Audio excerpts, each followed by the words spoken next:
Hey, what's up guys, JD Vim here, part of Vim Nation Wrestling, and this is my Monday Night Raw review! New Era, week 3, not the best week.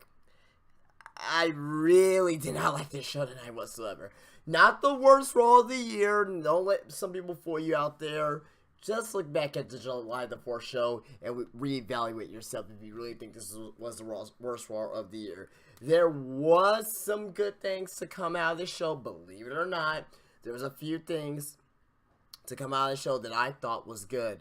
But overall, show tonight was pretty bad. The commentary was shit. Even Cody Graves was not as good tonight as he usually is.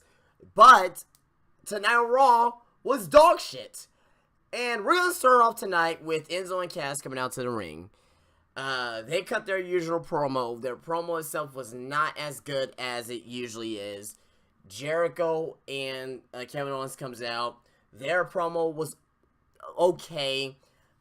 Just, pretty much saying that, Big Cass, you got to protect Enzo. That thing, they're still going with that. And pretty much it was Chris Jericho versus Enzo Amore tonight, and their match themselves was okay. Enzo Amore, I like his character. He's great on the fucking mic. He's pretty much like one of the best in WWE right now on the microphone. But his in-ring work needs to be polished up a little bit. He got some good moves, and don't get me wrong, he has some good moves, but he needs to polish up in the ring. In my opinion, at least. But the match ends where Kevin Owens, he interferes in the match. He hits Enzo. Then pretty much Big Cass comes in the ring, kicks Chris Jericho. And Chris Jericho wins by disqualification. So there you go.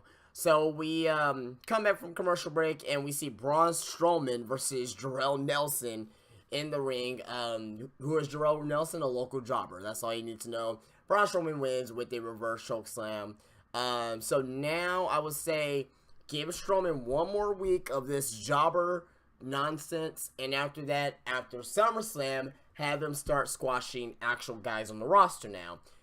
And a lot of stuff has happened here tonight that was progressive last week, but kind of went back this week. For example, we saw Jinder Mahal last week beat Heath Slater. There was no sign of Jinder Mahal tonight. That shows you how much Jinder Mahal means to WWE, really. They just got him there for, like, fucking filler, pretty much. And fucking Jinder Mahal came back for a fucking contract, pretty much. He's just there like, oh, you're going to be a jobber, but you're going to be on payroll. And you get video game endorsements. You get action figure endorsements.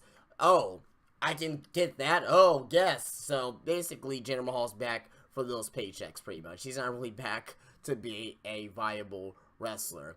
Then we see Titus O'Neil versus Darren Young. Darren Young returns the favor and gets a roll-up on Titus O'Neil with the tights.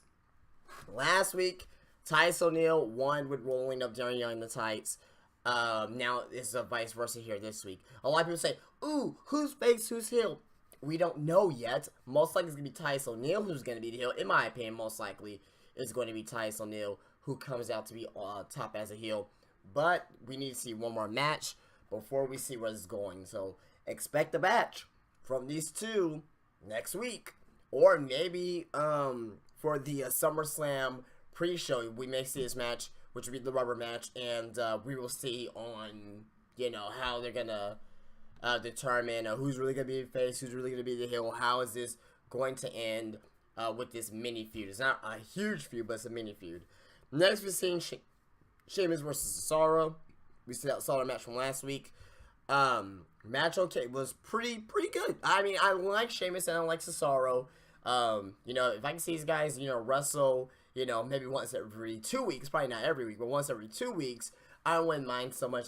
I thought these guys put on a pretty decent match. Wasn't great, but it was a decent wrestling match. Cesaro wins by beating Sheamus with the roll-up. This tonight has been pretty uneventful. Next match we had the Dudley Boys versus Neville and Sin Cara. I don't know why this match came to be. I saw Sin Cara coming out in black. I was like, oh, wow, Sin Cara's dressed all in black. Wow, maybe he turns heel. Maybe he turns heel tonight. against Neville. Maybe they will have some type of mini feud going on because you know the Cruiserweight series is coming up, and we need some heels and faces for that Cruiserweight, not the Cruiserweight, excuse me, the Cruiserweight division, and we need to establish our heel and faces for that division. Well, they didn't do that tonight. Neville and Sakara does win the match. They beat the Dudley Boys after Neville hits the red arrow on Devon. After that, we see a segment of Rusev and Lana coming out to the ring. They talk about their wedding. The crowd was saying boring. You know what? I would say that I didn't totally love this segment, but I thought this segment was humorous for the wrong reasons. Lana and fucking Rusev, they did what they had to do to get the crowd to hate them. Roman Reigns comes out, and I will say that Roman Reigns tonight on the mic was tolerable. I'll say that, tolerable on the mic. He was not great.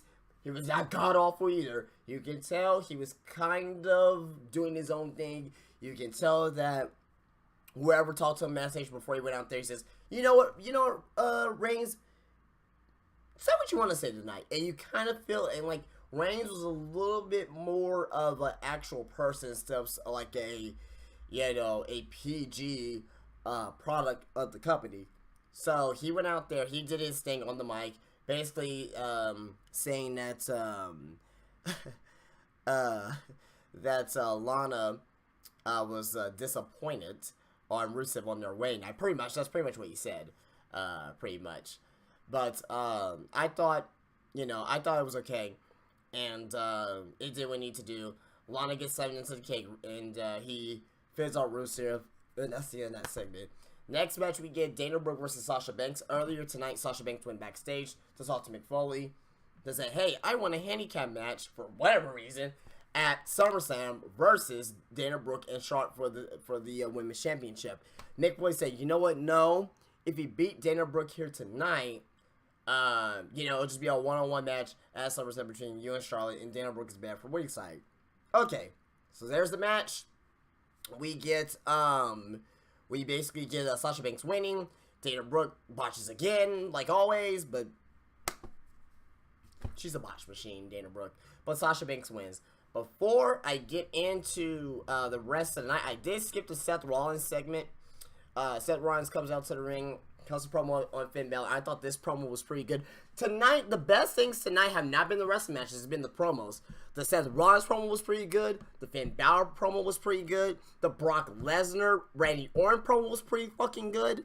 The, even Gallows and Anderson promo was pretty damn good.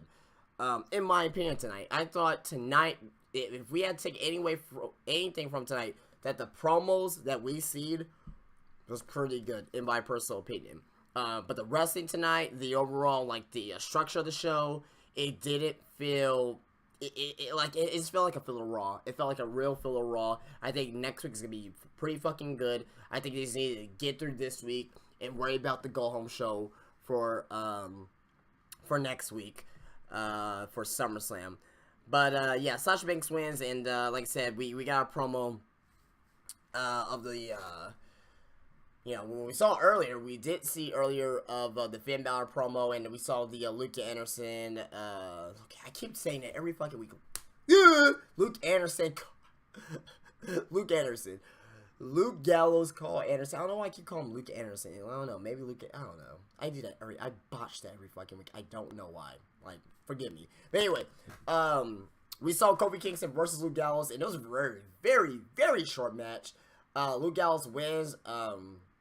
He beats Kofi Kingston. I really don't have anything to say about this. I mean, it was just very minimum intrigue, even built up for their match towards SummerSlam. After that, I'll skip the fucking Gold Truth or Truth Dust segment or Golden Truth. Wow, I don't even know the fucking team's name. I'll skip the Golden Truth segment because that was so dumb. They're just promoting the Scooby-Doo movie. Next here we got Daniel Bryan, who was invited to Raw, and they talk about back and forth between each other of Mick Foley, Daniel Bryan. They talk back and forth between each other, they were trying to apologize to each other about Randy Orton coming to Raw and Brock Lesnar going to SmackDown. Then they started to take shots at each other, which is what we need, because this is so far in this brand split, they have not really like made it to where that, you know, that it actually matters. And what I mean by that is, even on commentary is always the number one key thing. Michael Cole should be like, what the hell is Daniel Bryan doing here? I don't want him here. He's a SmackDown general manager. But no, it's like, Daniel Bryan's here. Yes. He doesn't do that though. But it's good to see Daniel Bryan. Come out to the ring, Daniel Bryan. He's coming out to the ring right now. Oh, he's so popular with the fans. Like, no, don't do that. That just diminishes the brand split, in my opinion. I think Corey Graves is the only one that was actually, you know, taking cheap shots at Daniel Bryan for being at Raw, which is totally cool because he is the heel commentator. But they need more of that. Like, they need to be pro Raw no matter what. Oh, Daniel Bryan's coming out to the ring. Oh my God, I don't care what he has to say about Randy Orton. He knew that Randy Orton was coming to Raw to jeopardize Brock Lesnar's return to Raw. Like, do that. That's all you have to do. Now, like, Daniel Bryan. No, like, I don't know.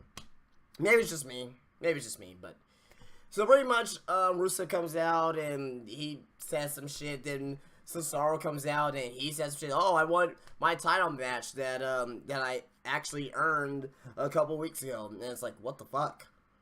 So we have our United States title match to end the show. Cesaro doing double duty tonight versus Rusev. Rusev wins after Sheamus comes out to the ring. He distracts Cesaro, hits him with the bro kick. Then Rusev hits Cesaro with kind of like a not really a crescent kick, but just a high kick to the back of the head, and Rusev wins. Basically, the way that Raw ends is that Rusev, you know, he's celebrating a little bit. Then Roman Reigns music hits, he spears. He spears Rusev, and the reason why I'm pausing here is because that, once again, Raw ends on top with Roman Reigns at the end. Always. Even if he's in the mid-card, and it ends with him. But Finn Balor was not there tonight. Brock Lesnar was not there tonight. Of course, I don't expect Brock Lesnar to be there, but Roman Reigns wasn't there tonight. Brock Lesnar wasn't there tonight. I see Roman Reigns. Let me back up. Finn Balor was not there tonight. Brock Lesnar was not there tonight. Stephanie wasn't there tonight. Seth Rollins has not even wrestled since the brand split happened. He has not wrestled on Raw since the brand split happened. That kind of bothers me a little bit. He has to wrestle next week in some wrestling match. I don't care what the hell it is, but he has to wrestle in some wrestling match, in my personal opinion. But we'll see next week. But pretty much Roman Reigns ends the show on top. I don't know why. He's technically mid-card down, but whatever. But guys, let me know what you think about this Raw. If I give this Raw a out of 10 rating, I'm going to give this a 4 out of 10. Not a very good show. But I believe tomorrow's SmackDown should definitely blow it out of the water, because it's going to be a 2-hour show. It's going to be easier to digest. And it's just going to be more fun, I think, tomorrow. And yeah, and next week's Raw should be a lot better show. I'm expecting a far better show next week than what we saw here this week for the Go Home show for SummerSlam. But guys, I am going to go ahead and get out of here. Please rate, please subscribe, please drop a comment. Be sure to follow me on Twitter and like the Facebook page, where both links are down below. And I'll see you guys later. You guys have a great day. Peace out.